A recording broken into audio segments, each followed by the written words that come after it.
Hello and welcome to Principles of ATATURK and History of Turkish Revolution course.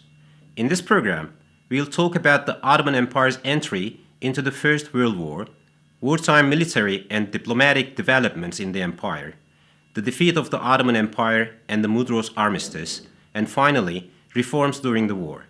Let's begin with the causes of World War I. Imperialist rivalry and competition among major powers were the most important reasons behind the war. By 1914, major powers had formed alliances. Specifically, Britain, France and Russia had formed the Triple Entente, which is also called the Allied Powers, against expansionist Germany. And Germany, Austria-Hungary and Italy formed the Triple Alliance, which is known as the Central Powers. In this tense atmosphere, the Archduke Franz Ferdinand of Austria-Hungary was assassinated by a Serbian nationalist. So, Austria-Hungary declared war on Serbia, and this event started World War I. As we mentioned in the previous chapter, no great power had wanted to ally with the Ottoman Empire, as her army was in no condition to fight a big war. The committee's high opinion of an alliance with Germany resulted in Enver Pasha's proposal that the Ottoman Empire join the Central Powers. Although rejected first, Germany agreed for a defensive alliance. A secret agreement was signed between the two in Istanbul, which made the Ottomans enter the war as an ally of Germany. The leading political figures of the empire in this period, Enver, Talat and Cemal Pashas, had four main goals: to have strong protection against European and Balkan powers by having a more favorable treaty of alliance with Germany, to re-establish control over autonomous regions of the empire, to restore the territories that had been lost to different powers and even expand further into the Caucasus, and finally, to eliminate economic and legal constraints caused by the capitulations. These goals led the empire to the First World War. While the Ottoman government was trying to shape public opinion in favor of entering the war, Britain confiscated two ships that the Ottomans had ordered, and that caused anger and disappointment in the empire. Meanwhile, two German cruisers, Goeben and Breslau, bombarded French bases in North Africa and escaped to the Sea of Marmara through Dardanelles. Although Britain demanded the extradition of the two cruisers, the cabinet led by Enver Pasha announced that the cruisers were bought from Germans and named them Yavuz Sultan Selim and Midilli. Thereafter, German Admiral Zuschon became the commander of the Ottoman Black Sea Fleet, and on Enver Pasha's order, he bombarded the Russian coast, destroying many Russian ships.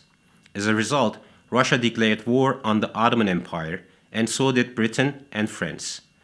Ottoman's entry into war caused Russians and the British to send their troops to new fronts. After the declaration of war, new taxes were introduced and the parliament was suspended. Enver Pasha assumed the command of all Ottoman operations in eastern Anatolia. The German officers took active roles in the departments of the Ministry of War. Ottoman Sheikh al-Islam issued a religious decree to announce jihad, aiming at global rebellion, especially against Britain and France, but it wasn't really effective on the enslaved Muslims. In November 1914, the Ottomans managed to stop the Russians and launched a major offensive under the command of Enver Pasha. The aim was to cut Russian lines of communication between the Caucasus and Kars, which was their main base. Enver Pasha sent more and more troops to Sarıkamış, but because of having no supplies and temperatures below 20 degrees centigrade, thousands of Ottoman soldiers froze to death. As a result, Ottoman offensive ended with a huge defeat at Sarıkamış, even before reaching the actual front line. After that, the Russians advanced into eastern Anatolia toward Erzurum and won. The Gallipoli or Dardanelles campaign was proposed by Winston Churchill to capture Gallipoli Peninsula with Istanbul. That wouldn't only end the war for the Ottomans, but also lessen the pressure on Russia, prevent Germany from expanding into the east, help the British campaign in Mesopotamia easily, and keep their position in Egypt. In mid-February 1915, Britain and France started bombarding the outer forts of Dardanelles to force the straits and pass on to Istanbul. However, they couldn't pass through because of the mines the Turks had laid secretly, and strong batteries on the surrounding hills.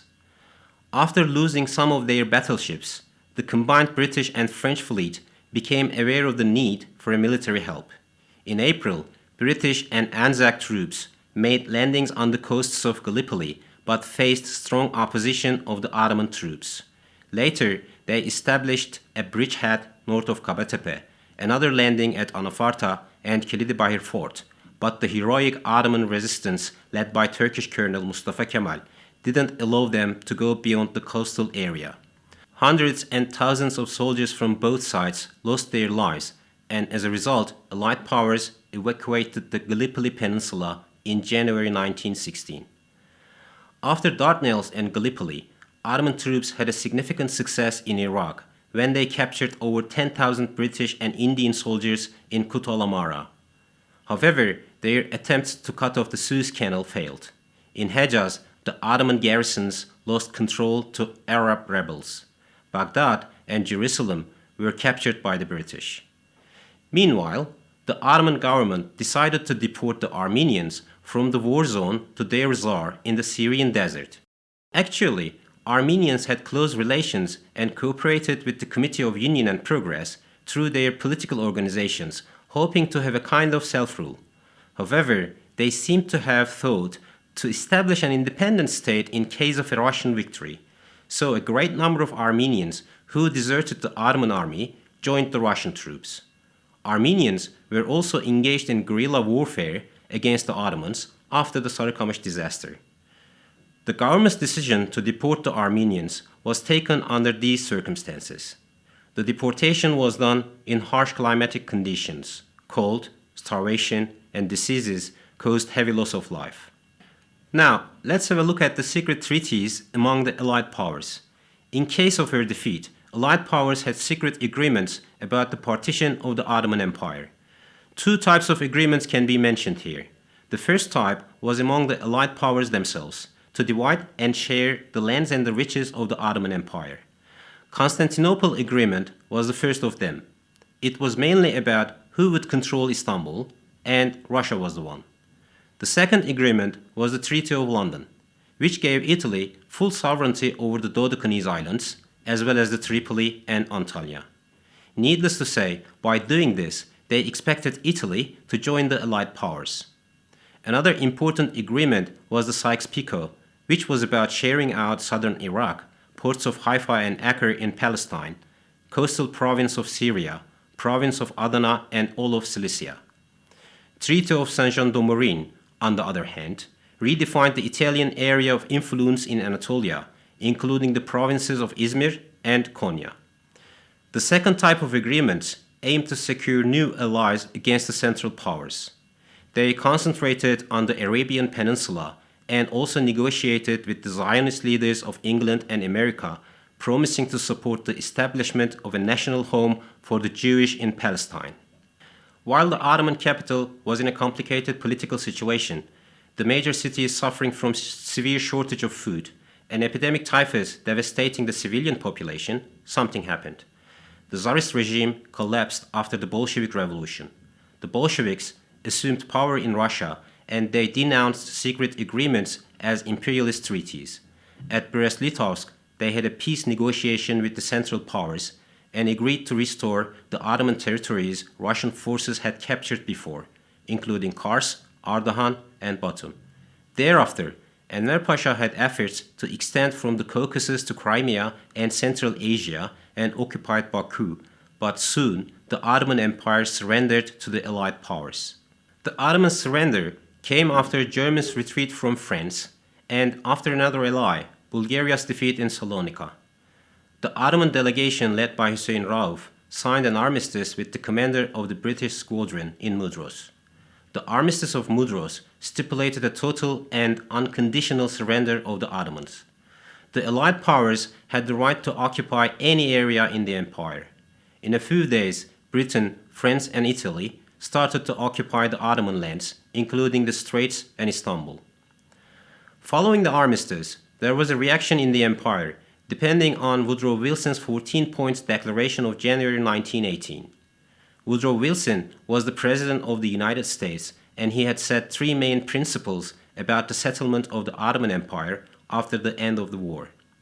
The three principles were sovereignty for the Turkish portion of the empire, unquestionable security of life, and an absolute opportunity of autonomous development to nationalities under the Ottoman rule, and permanent opening of the Dardanelles as a free passage to the ships and commerce of all nations under international guarantees.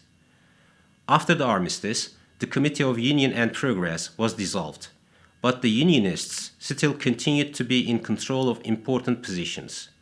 New political parties and organizations were founded to unite Ottoman people against foreign occupation.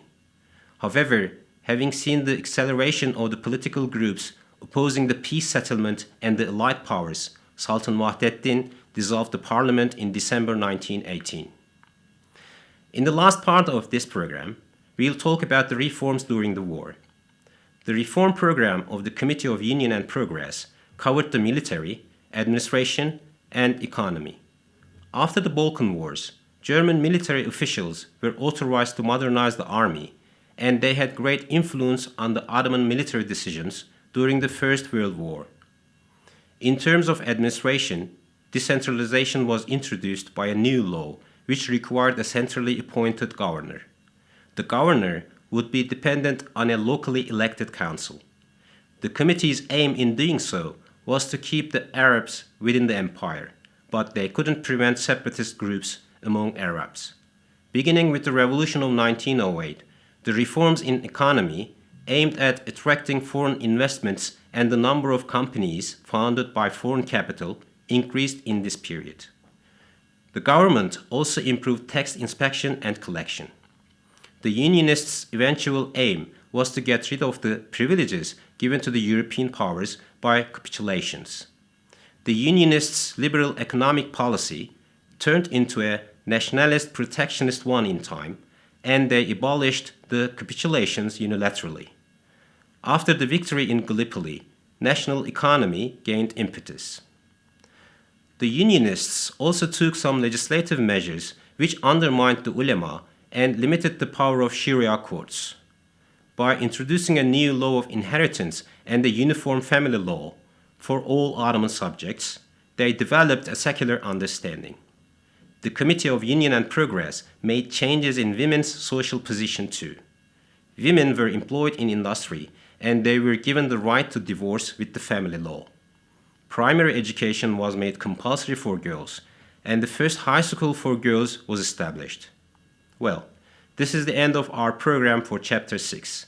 In this video, we talked about the Ottoman Empire during the First World War. Join us for the next program. Goodbye.